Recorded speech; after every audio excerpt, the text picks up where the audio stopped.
The Stade du Quart Août was a symbol of neglect, but we transformed it with our own hands.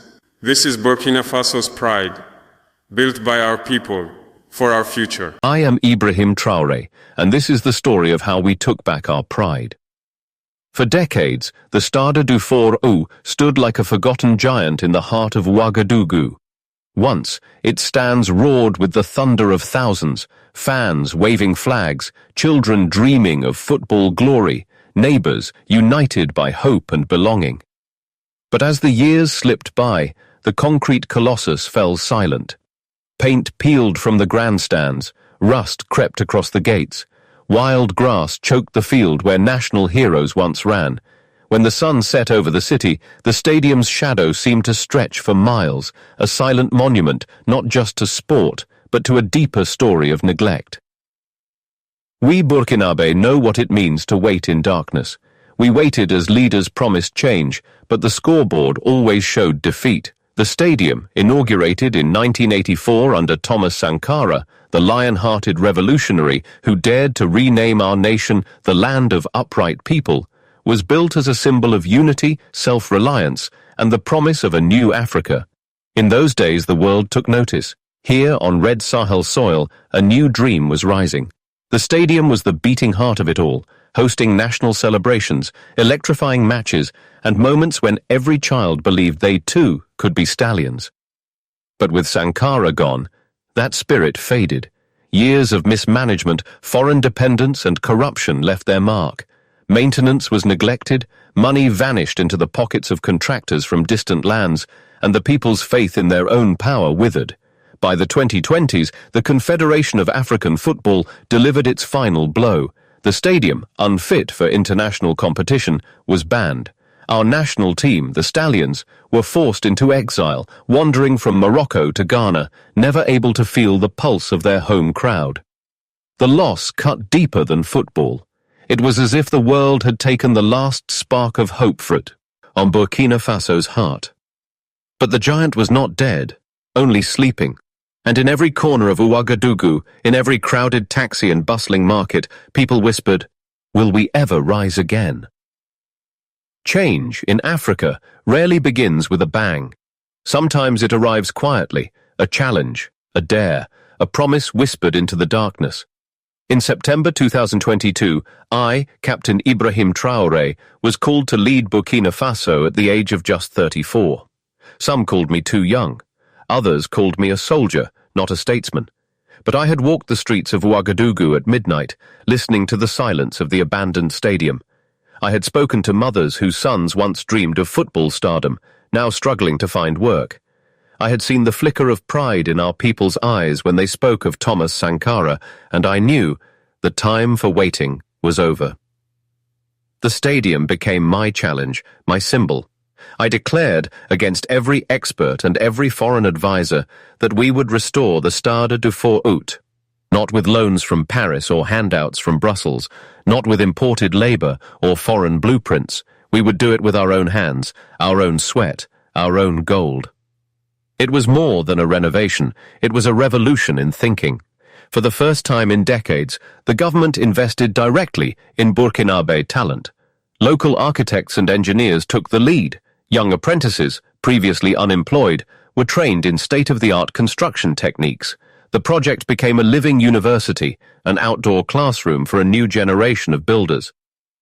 We found our funding not from the IMF, but from the wealth beneath our own soil, gold revenues, careful management of agricultural surpluses, and the iron will of a nation tired of being told what it could not do. Every day, as the stadium's new bones began to rise, so did hope. The people of Ouagadougou watched as cranes lifted new steel, and for the first time in years, laughter echoed across the site. Women set up food stalls to feed workers. School children arrived with sketchbooks, capturing the rebirth of their city. It was not just a construction project, it was a movement. From the very first brick, we insisted no foreign company would take this victory from us. We brought in Burkinabe masons, welders, and electricians. We bought cement and steel from local suppliers, creating a ripple effect through the economy. Every contract, every shovelful of earth was a lesson in sovereignty. To the world, the $300 million budget seemed small. To us, it was enormous because every franc remained at home. No debt traps, no profit drained to foreign capitals. For the first time, the money powered our own families, fueled our own dreams. The project created over 20,000 jobs. Construction workers earned steady wages for the first time in years. Graduates in engineering, once left idle by a broken system, found themselves leading teams. Local businesses expanded to meet demand, from tailors sewing new uniforms to mechanics repairing vehicles for the worksite. Even taxi drivers felt the impact, ferrying people and supplies through the city's revitalized heart. This was more than a job boom. It was a reawakening of pride. Parents told their children, "See that stadium? We built that, with our own hands." Transformation wasn't measured only in bricks or steel. As the stadium's shell changed, so did the spirit of Ouagadougou. The air around the construction site crackled with new energy. Street vendors set up shop, their trays piled high with fruit and grilled meat for the thousands who worked day and night. School groups came on field trips, their teachers reminding them that what they saw was history in the making, not a foreign import, but a Burkinabe triumph. In the workshops around the city, young men and women trained in trades once thought lost. Welders shaped iron for new gates. Carpenters rebuilt seats in the grandstands. Even the uniforms worn by site workers were stitched in local tailor shops. Every success, every lesson, every mistake, these belonged to us. The effect rippled outward. Families lifted from poverty by steady work spent money in local markets, farmers sold more produce, taxi drivers found more fares, and all the while, a sense of shared purpose grew. For too long, the people of Burkina Faso had been told their best days were behind them. Now, for the first time in a generation, they looked forward.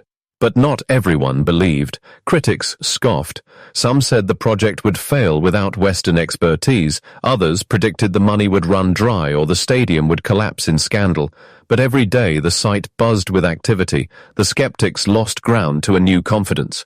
This was not just about football. It was about proving to ourselves and to the world that we could write our own story.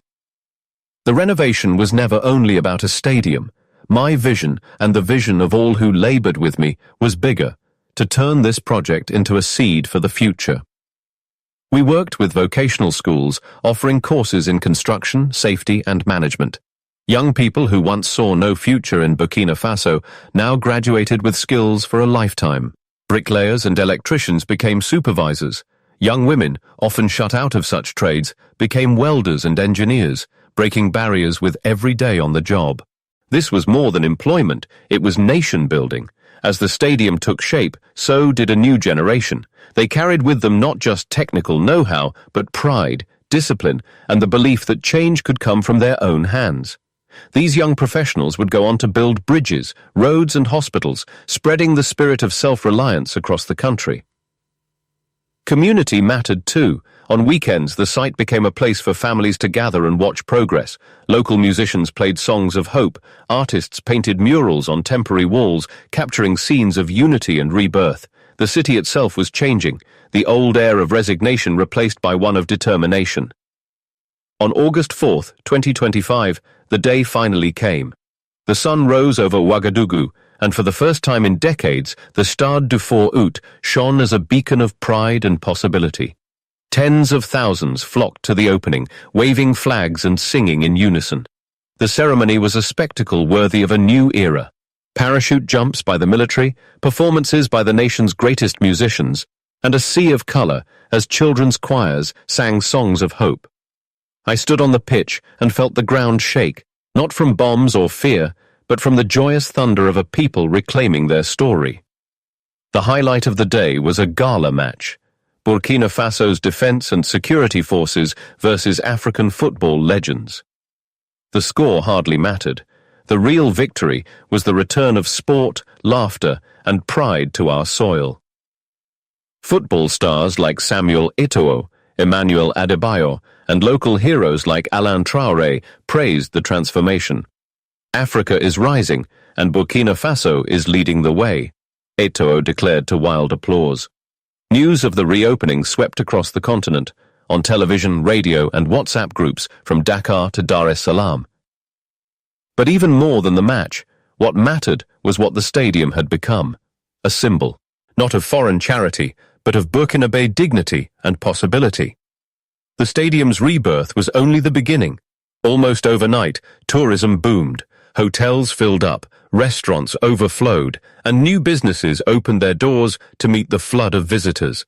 School sports leagues and youth programs flourished. For the first time, local entrepreneurs, women and men, found real opportunity as the project's success spread confidence through every sector. But it was the sense of unity that mattered most. Every light that blazed over a night match was proof that Burkina Faso could meet its own needs. Every child who kicked a ball on the new turf was a reminder that the nation's future was bright and belonged to its own people. This was the Traoré model in action. Local labor, no foreign debt, people first. The principles we learned at the stadium now shaped airports, roads, schools, and more. We built for the long term, investing not just in concrete, but in human capital and lasting pride. International observers came to study what we'd done. Neighboring nations in the Sahel, Mali, Niger, and others sent delegations, inspired to try similar approaches. What began as a single renovation became a spark that could ignite an entire continent. With the stadium's CAF certification secured, the Stallions, our beloved national team, were finally able to return home. The first official match, a World Cup qualifier against Egypt on September 8, 2025, sold out in hours. The city prepared for a festival, and every ticket was a ticket to history. As fans packed the stadium, the world watched. Burkina Faso was not just hosting a match, it was telling Africa and beyond, we are here, we are strong, we are unbreakable. A win would boost more than national morale. It would prove that investment in people, in pride, and in self-reliance pays off not only in football, but in every aspect of life. The matches would continue, as would concerts, youth events, and festivals, making the stadium a true hub of national life. And every success, every cheer, every shining moment would remind us of how far we'd come. The story of the Stade du 4 Août is not just about one building or even one country. It is about what happens when people refuse to bow to foreign interests or accept defeat. It is about what is possible when a nation invests in itself. Our model challenges the old narrative of African dependency. In a region facing insecurity and economic hurdles, Burkina Faso has shown that hope, discipline, and courage can overcome even the deepest obstacles. Our story is a lesson for Africa and for the world. Real development starts at home. The stadium stands now as a living monument. Every seat, every light, every cheer is a testament to what a people can achieve when they work together, when they believe, and when they refuse to give up. As I look at the roaring crowd, I see not only football fans, but future leaders, engineers, athletes, and artists. The lessons learned here will outlast the final whistle. Young people across Burkina Faso have witnessed what is possible when you trust your own people and build with your own hands. It is my hope that this story will inspire others across Africa and the world to look beyond charity, beyond dependence, and beyond despair. If Burkina Faso can rise from neglect and build something magnificent, then so can any nation, anywhere. I am proud to say, as the chants echo and the flags wave, this is Burkina Faso's pride, built by our people for our future. Let us carry this light forward, together. Let us remind the world that true sovereignty is built from within. The stadium was once a monument to lost hope. In the center of Ouagadougou, its concrete shell loomed over the city, a silent giant whose best days seemed gone. Years ago, the cheers of football fans shook its walls. Now, only wind and memories echoed between empty stands. The roof leaked, seats were cracked and faded, grass turned brown, rats nested where children once dreamed of glory. People called it a curse. Some whispered that Burkina Faso was doomed to always depend on others, on foreign loans, foreign aid, foreign contractors. But I refuse to believe it. My name is Ibrahim Traoré. I did not come from wealth, nor did I grow up with power. I was raised with a soldier's discipline, a mother's hope, and a country's pain. The pain of watching dreams collapse, not from lack of courage, but from the weight of dependency. The stadium, built in 1984 during the revolutionary days of Thomas Sankara, had once been a source of pride. It was our stage, our gathering place, our field of unity. Sankara named the country Burkina Faso, the land of upright people, and the stadium was meant to prove we could build greatness with our own hands. But as decades passed, that promise faded. Corruption, mismanagement, and neglect allowed the stadium to rot. By 2021, the Confederation of African Football banned it from hosting matches. The Stallions, our national team, were forced to play home games in Morocco and Ghana. Fans watched on distant TV screens as hope slipped away. The humiliation was national. Every home game played abroad was a reminder of broken promises. Our children asked, "Why can't we play here? Why can't we fix what is ours?" Foreign solutions always came with a price. Outside contractors were flown in, paid lavishly, and left as soon as the money dried up. Our own engineers and tradesmen were sidelined. Unemployment grew. The stadium's decay became a metaphor for Burkina Faso's lost confidence. The roar of the crowd was replaced by the silence of disappointment. But I saw in this failure an opportunity. In September 2022, as a new generation of leaders came to power, I stood on the broken steps of the stadium and made a promise. We will build our future with our own hands. We will never bow to neglect or dependency again. The task was immense. The stadium needed everything: new seats, new lighting, new grass, new hope. We had no IMF loans, no World Bank grants. Instead, we turned inward. Burkina Faso's gold mines, its farmers and its resourcefulness would fund the work. Not a single CFA franc would leave the country. For the first time, national pride was the budget. I put out a call. Engineers, carpenters, masons, welders, electricians, come and rebuild your home. Training programs opened across Ouagadougou. Young people, who once dreamed of escaping to Europe, now queued to learn trades and skills. Women broke barriers, welding steel, laying bricks, leading teams. Every day, the worksite became a school, a marketplace, a festival of hope. Local suppliers brought cement and steel. Mechanics fixed old trucks. Cooks fed hundreds. Artists painted murals of Sankara, of unity, of the stallions running free. The city was alive. By the thousands, we labored. The old seats were torn out, replaced by 30,000 new ones, each more comfortable than the last. State-of-the-art floodlights were installed, shining hope into the night. The pitch was relayed with high-quality grass. Safety measures met every CAF and FIFA standard: emergency exits, fire systems, medical facilities. The press boxes were upgraded for international broadcasts, and all the work, every weld, every bolt, every blade of grass, was Burkinabe. Unemployment dropped, wages rose. For the first time, mothers could afford more for their children. Markets thrived, factories hummed, taxi drivers, mechanics, tailors all found new purpose. People began to believe. Skeptics faded. The city pulsed with new energy. Songs were sung at the gates at dawn. Schoolchildren visited to see history in the making. This wasn't just a renovation, it was a revolution of self-reliance, of pride, of unity. But we built more than a stadium. We built skills for a generation. The government partnered with vocational schools and technical institutes. Young men and women were trained in project management, safety, modern construction, and trades. Each day was a lesson in self-confidence. Young women, long excluded from such work, became supervisors and engineers, shattering stereotypes with every blueprint. This was our outdoor university. The skills learned here will fuel new projects, roads, bridges, hospitals, for decades to come. Our young people discovered that the greatest resource of Burkina Faso was not gold, not land, but themselves.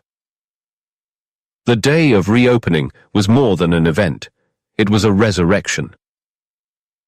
Tens of thousands filled the streets. Flags waved, drums thundered, choirs sang. The president's convoy arrived to a hero's welcome. Dignitaries and football legends Samuel Eto'o, Emmanuel Adebayor, and Alain Traoré joined the crowd. Africa is rising, Eto'o declared, and Burkina Faso leads the way. A parachute jump by the military painted the sky in national colours. A giant mosaic formed in the stands. The crowd roared as the stallions returned to their rightful field. A gala match was played between Burkina Faso's defence forces and African stars. The score was 1-1, but no one cared. The real victory was hope. Children pressed against the barriers for a glimpse of their heroes. Mothers cried. Fathers embraced sons. For the first time in years, the air was thick not with despair, but with pride.